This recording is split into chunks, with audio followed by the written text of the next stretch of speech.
Bom, pessoal, bem-vindos a mais uma aula de Geofísica. Hoje a gente vai começar a nossa unidade 4, que trata de investigação sísmica, que é a investigação que é um método acústico. Na verdade, a gente vai falar de dois métodos acústicos para investigação de subsuperfície. Quando a gente está falando em sísmica, a gente está falando de método acústico para investigação de subsuperfície, do que está embaixo da superfície, né? Então, essa aulinha de hoje a gente vai dar uma introdução aos dois métodos sísmicos que a gente vai ver, que é o método de reflexão e o método de refração. Tá, vamos lá. Bom, como eu já falei, né, os métodos sísmicos, eles são métodos de investigação de subsuperfície. A gente pode estar falando tanto de solo, porque os métodos sísmicos eles podem ser usados no continente, né, numa superfície emersa, quanto numa superfície submersa, que a gente pode estar falando de fundo oceânico, mas de qualquer superfície submersa, fundo de lago, fundo de rio também se usa método sísmico, tá? Então, nessa figurinha aqui, ó, até agora a gente tinha falado de métodos acústicos de investigação de superfície, né? Batimetria e sonografia. Agora a gente vai entrar nos métodos acústicos de investigação de subsuperfície, tá? Aqueles métodos cujo o pulso sonoro ele vai penetrar nesse substrato e a gente vai usar ele para identificar as camadas sedimentares ou as rochas ou as interfaces entre camada sedimentar e rocha que estiver embaixo no nosso substrato que a gente vai investigando, tá? Eu acho que eu já falei para vocês isso na outra aula, mas eu vou repetir porque esse conceito de impedância é o principal conceito que a sísmica se baseia, tá? Impedância acústica é uma relação entre densidade do material e velocidade de propagação do som nesse mesmo material, tá? É a multiplicação entre as duas coisas. Densidade e velocidade de propagação do som nesse meio, tá? Esse produto aí é a impedância acústica daquele meio, tá? Então, normalmente, se a gente aumentar a densidade, a gente aumenta a impedância acústica. Se a gente aumenta a velocidade de propagação naquele meio, a gente também aumenta a impedância acústica, tá? A impedância acústica é o produto das duas propriedades. Por que a impedância é tão importante? Porque só existe reflexão do pulso acústico e a transmissão do pulso acústico também acontece relacionada aos contrastes de impedância entre materiais. Porque o objetivo da sísmica é encontrar os contrastes entre as camadas, né? Encontrar onde começa uma camada, onde termina a outra, qual que é a espessura dessas camadas e qual que é a distribuição dessas camadas numa área.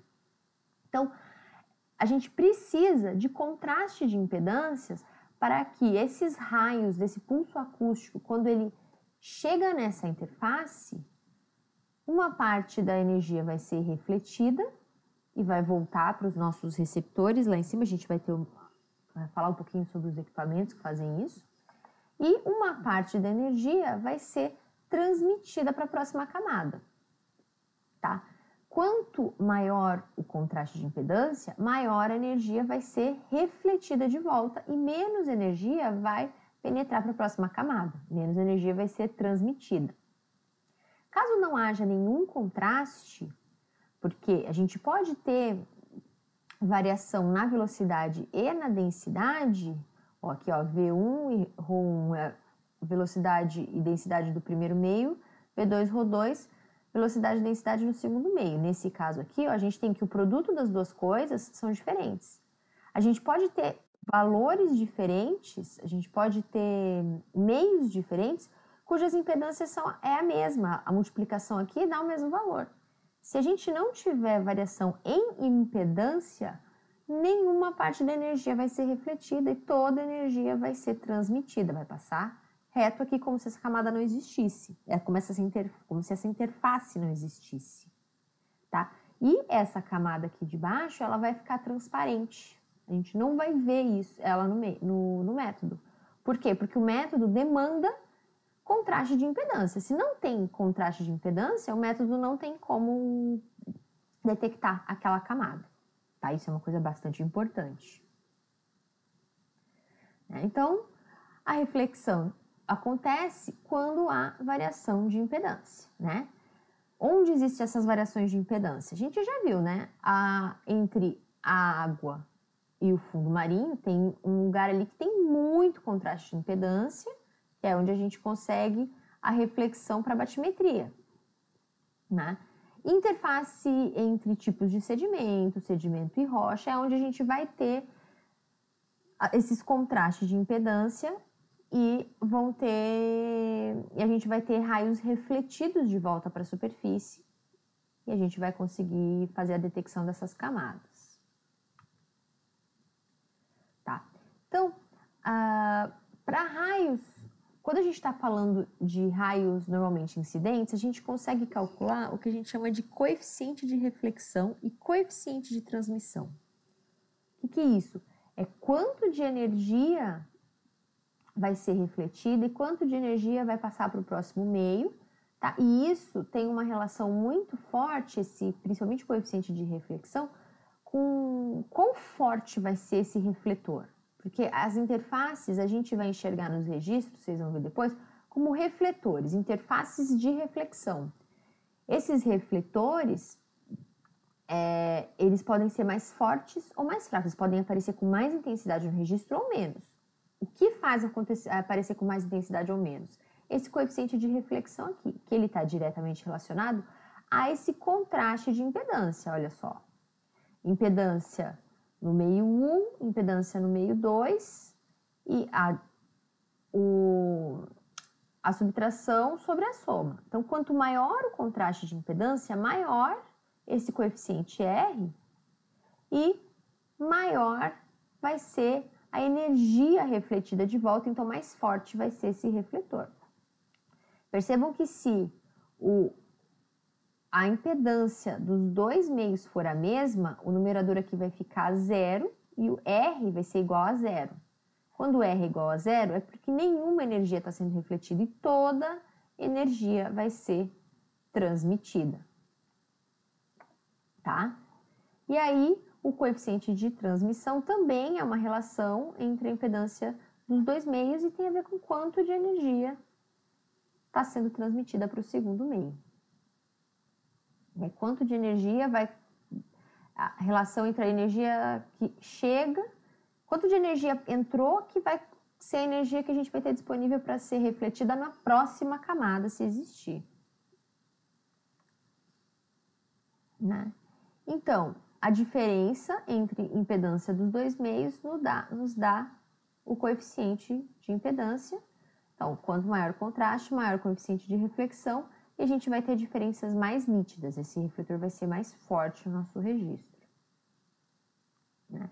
Aí eu já falei para vocês também, caso aqui, ó, a impedância eles estão chamando de Z, Z2, Z1, Z2, Z1. Então, se a impedância for igual, o coeficiente de reflexão é 0 e toda a energia vai ser transmitida para o outro meio. Tá? Se não há contraste de impedância, mesmo que a litologia seja diferente, toda a energia passa reto. Né? Então, valores clássicos de R, só para vocês terem uma ideia. Né? Geralmente, os valores de coeficiente de reflexão são inferiores a 0,2.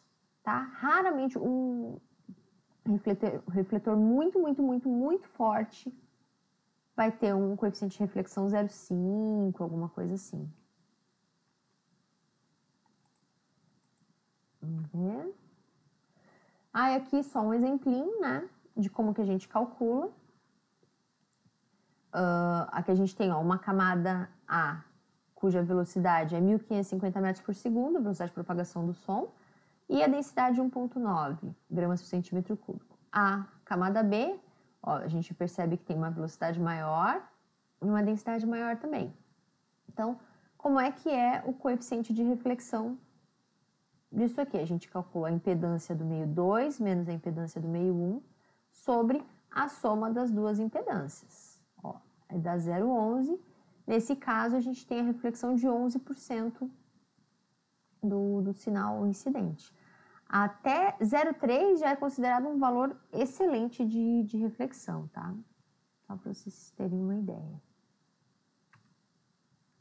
Quando a gente tem raios obliquamente incidentes, essa acústica aqui, ela segue a lei de Snell.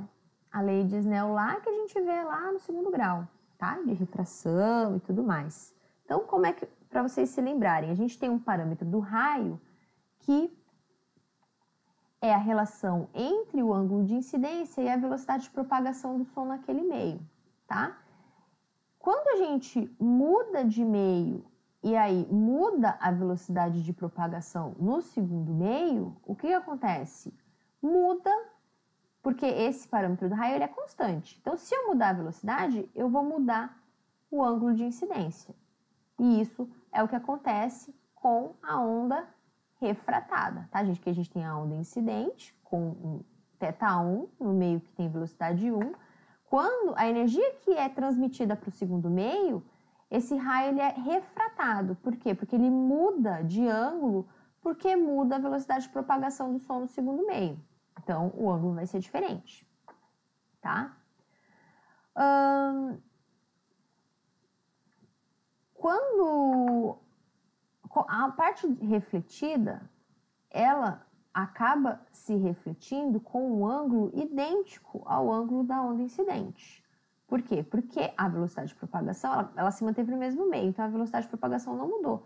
Então, o ângulo da onda refletida, ele é idêntico ao ângulo da onda incidente. O ângulo da onda refratada vai depender da variação de velocidade de propagação entre os dois meios, certo? Aí a gente chega na teoria da sísmica de refração, porque a gente, ó, até aqui, onda incidente, onda refletida, a gente está falando de sísmica de reflexão, tá? Próximo, a energia vai pro próximo meio, aí quando ela for refletida no segundo meio, a gente vai ter as várias camadas da sísmica de reflexão e essas ondas, essa energia vai voltar para a superfície e vai ser ouvida lá pelos nossos receptores. Aqui a gente vai falar de qual que é, do que a gente está falando quando a gente está falando de sísmica de refração. O que é a sísmica de refração? No que ela se baseia? Ela se baseia nesse processo aqui. Quando a gente tem a variação na velocidade, a gente tem uma variação no ângulo da energia da onda refratada, certo? Existe um ângulo especial que é o ângulo crítico. O que é esse ângulo crítico? É um ângulo que ele vai variar dependendo da velocidade de propagação dos dois meios, mas que é um ângulo tal que de incidência que a onda refratada, que ele vai gerar uma onda refratada com um ângulo de 90 graus. 90 graus com relação à normal, tá? Então, vai ter uma onda incidente e aí essa onda incidente vai gerar uma onda refratada cujo ângulo vai ser 90 graus. E essa onda refratada, ela vai se deslocar junto da interface entre os dois meios. Paralela que é a interface, a gente fala que ela se desloca na interface entre os dois meios, tá? Essa onda é a onda que a gente usa na sísmica de refração. Essa onda que vai se deslocar na interface entre os dois meios, tá? Essa onda ela é interessante porque ela se desloca com a velocidade de baixo. Lembrando que a gente está falando, olha só, que a velocidade do meio de baixo é maior do que a velocidade do meio de cima, tá? Então, essa onda refratada aqui, ela se desloca na velocidade do meio de baixo, ela se desloca com V2. Tá, e como é que a gente calcula o ângulo crítico, né? Então, ó, lembrem, né? O ângulo sobre a velocidade de propagação é constante. Então, o ângulo crítico é aquele que vai gerar um outro ângulo de 90 graus com V2. Então, a gente vai relacionar o ângulo crítico aqui, vai ser igual a V1 sobre V2, seno de 90 é 1, né? E aí, seno é menos 1 é o arcseno, né? O ângulo que gera de V1 sobre V2, tá? Esse ângulo crítico é o ângulo do raio. O raio incidente com esse ângulo vai gerar a onda refratada a 90 graus, que vai ser a onda que vai ser ouvida depois lá na refração, na sísmica de refração, tá? Mas tá, ela se propaga aqui pela interface. E o que mais acontece? Que são essas setinhas aqui. A onda frontal, a onda da refração crítica, a onda a 90 graus, ela gera um que a gente chama de onda frontal. O que é a onda frontal? É uma perturbação na camada superior que se propaga com a velocidade da camada inferior, tá?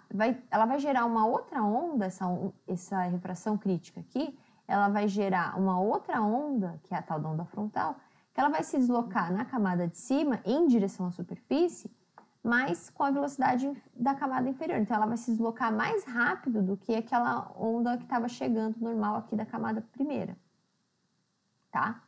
E esses raios, eles vão ser inclinados de acordo com o ângulo crítico, que é aquele ângulo que gerou a onda a 90 graus, certo? A refratada a 90 graus. E aí, essa energia sísmica aqui da onda refratada, ela acaba retornando à superfície no ângulo crítico através dessa onda frontal aqui na velocidade da camada de baixo. Certo?